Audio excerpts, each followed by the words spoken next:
What is up, ladies and gentlemen? Welcome to another Fallout Camps, and you're probably wondering, hey, this guy sounds completely and utterly different. That is right, I'm on a newer microphone now, and it's so smooth and so beautiful and so delicious, but this is where we're at for this video. Now, the first build is, I'm pretty sure that's supposed to be Rookie, right?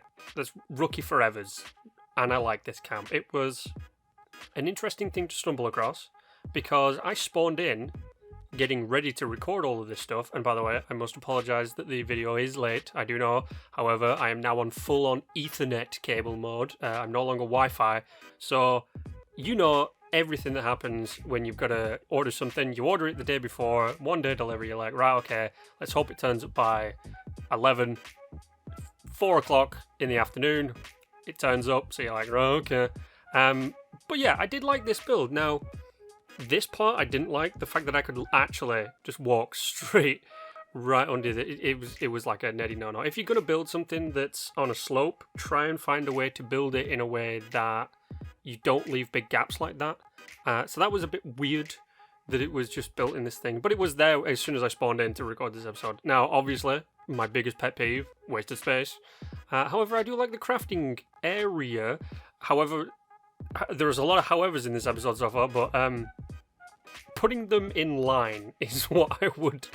it kills me when you put down a crafting bench, you're like, yeah, that's in line, and then you put down another crafting bench, and you line it up, and you go, wait a minute, one of them's not in line. So I wasn't... it's kind of bugging me by, you know, people not having things parallel to each other. However, I did have an idea for this. Now, he's got a cool setup with the whole bed chair thing. It would be nice to go bed chair, cabinet, bed chair, cabinet, all the way to the end. That'd be really nice, because then you could get multiple people coming in.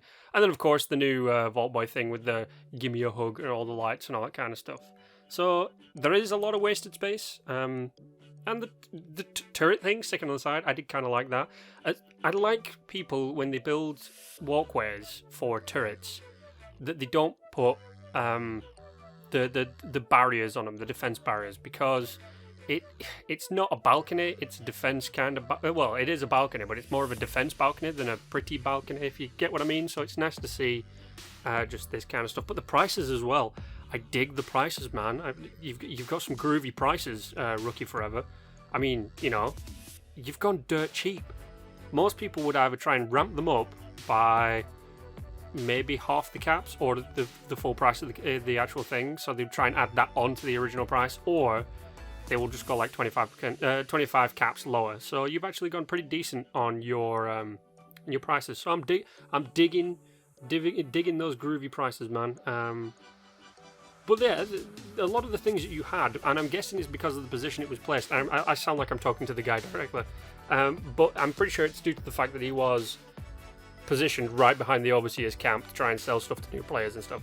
And you know, a fusion core that's 4 of them at 75%, 75 caps is not bad. I did dig this kind of camp. There was problems with it, and I did like the fact that he marked them. So it gets a 50 out of 50 for me, because some stuff could definitely have been improved, but I liked it overall. And then, of course, we move on to another camp. Now, someone recently pointed out that apparently I do random camp videos. I never knew. It's not like I plan these out and try and find specific camps at all, is it? And that's my only little bit of sass that I'm going to throw out this video.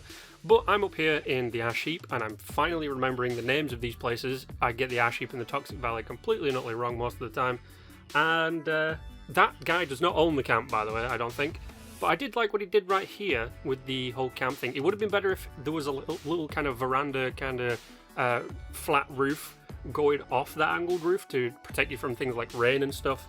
But yeah, no, I liked that. Now, once again, we've got another floating camp. It's not really my kind of thing, man. I don't dig these big empty spaces, but this almost got me. The inside of his camp having all these bungee boards out. I was glad that they were broken. The inside of the camp was actually kind of meh, because it was literally, it's obviously he's just set up some vending stuff to sell stuff, and the camp wasn't also part of the vending thing. It was just a place for him to be, which is okay. That's perfectly fine. You can do that if you want. But you know, some people do like to come in and use your crafting things for crafting, and having the fact that you know, they're just going to walk over all those bloody punji boards is not the best thing. So that was kind of bugging me. The roof as well, there was a little gap that I'm about to show you. There it is. You can actually fill those gaps in, ladies and gentlemen. There is a angled part of a wall that you can stick in that area specifically. And then, of course, you've got your metal extractor. But yeah, it was kind of nice. I did like the interior, but with all camps, of course, we must check the prices. The prices are very important. Now, I did check. I'm doing this from now on to check if you label your vendors. Because if you don't label your vendors, it's kind of hard. Because if I'm here for a specific thing, yeah. And people have also been telling me to check the power, the 2-star and the 1-star and the 3-star. Check what they do, because that can influence the price. And I am checking it. And $270 for that chest piece, or the arm piece. Sorry, that's not bad. I mean, it depends on what it does, really, and the type that it is. So it was a polymer kind of stuff, which I'm pretty sure they might have upgraded or just found. I don't know. But yeah, people are telling me to check the stats of the things that the weapons or the armor do, because that can influence prices on things, you know, where I've said like, oh, you don't need to sell this thing for 25,000 caps or whatever. Yeah, I get it. And I'm going to buy that Fat Man Merv launcher thing, because I have a Fat Man, and throwing a Merv launcher on it is just so goddamn beautiful. It makes me want to cry. Also, big pet peeve that I came across. So this is a 3-star, but look at the condition. If I scroll back, go on, scroll back up, me. No, I'm not going to scroll back up. Alright, this is one problem with having to do pre-recordings. Well, post-recordings, sorry, not pre-recordings. But yeah, you managed to see the condition. Always, if you're going to sell something for a high price, there's a 3-star, and it's a weapon or a piece of armor, repair it. It doesn't normally cost a lot, and it would just be nice. But yeah, you get a 50-50 out of me. There are some things that are just a little bit off, and some things that could be improved, and your prices are okay. So yeah. However, I did love this camp. Oh dear lord, did I love this camp. So it's either a low-level person's camp, and it's Ben Smith 12345. So it's either a low-level person's camp who's just come to the game, or it is a second character or a third character on someone's profile where they do things like trading and all this kind of stuff. And I love this. This was an ingenious camp design, just for the fact that it was sheer fun. And the succulents. I love the succulents. My succulent at the minute in real life, Francois, is propagating. I'm propagating him, and I'm going to make some more little Francois, which I will give every single one an individual name if they survive. However, obviously, quick check, water purifier, damn right, it's open. Gotta love it when it's open. But just the fact that it was like fenced off on this little island outcropping, it was absolutely beautiful. I loved it. The little campfires, the kind of worshipping the Vault Boy statue is what it looked like right here. That was pretty fun.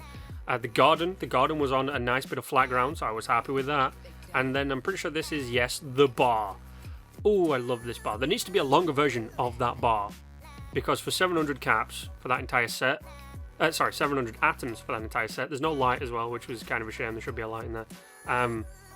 But for 700 atoms, I would expect something a bit bigger. And the crafting area was nice. It was plain, it was simple, but it was what he did upstairs that was the big thing. He stuck in the defensive platforms. I've never seen this, and you guys might have seen this, but in my entire searching for people's camps to go and do and all that kind of stuff, I've never, ever seen anyone do this. Not even on things like Reddit.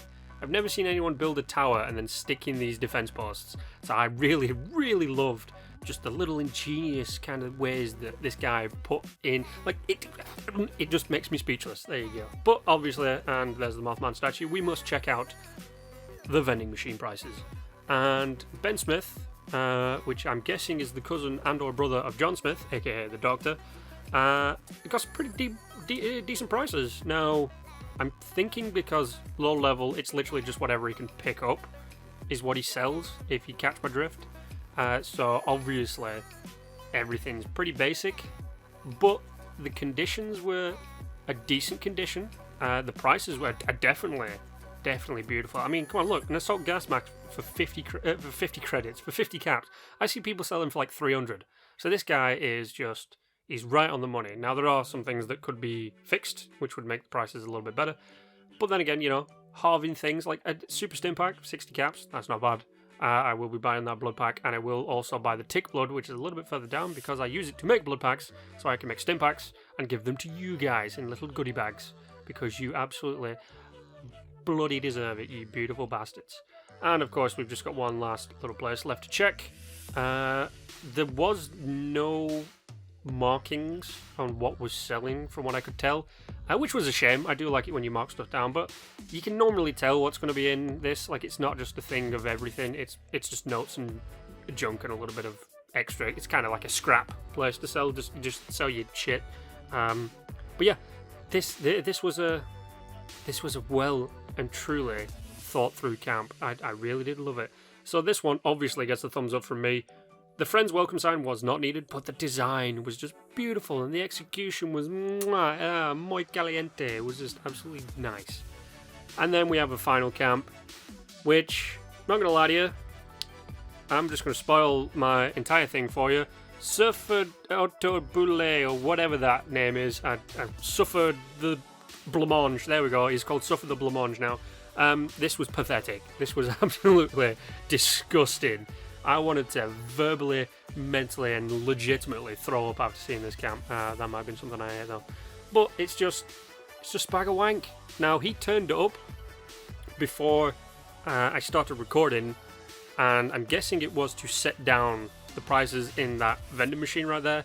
I did wait, and you will see just how long I wait, using my obvious British Time Lord powers. A little bit in the future, you will see. And the door was locked, but my biggest pet peeve of all, wasted space. Just all that wasted space. What's the point? You've just got a chair and a table and a box in there. It's like, and a trophy and a shelf. Oh, it infuriates me so much when people just build something so big and waste all the space by building in the corner and doing absolutely nothing. I'm guessing it was just here for this lead extractor, but obviously it could be redeemed with the prices, and they're okay. I mean, it's not, it's not perfect, but sorry, for 8 caps, that's not bad. I see people doing worse. But yes, obviously, using my Time Lord powers, I sped up my entire waiting period here, and yeah, he never left the thing, so I couldn't check. But that is it for today's video, ladies and gentlemen. I forgot that I did not like that. I actually did not like that camp so much that I completely forgot to edit in that thing. But that is it for today, ladies and gentlemen. You know the drill. Like, share, and subscribe. If you want me to come and view your camp on PS4, obviously, stick your PSN in the description down below. But until the next time, you know the drill. Like, share, and subscribe. And as always, stay awesome.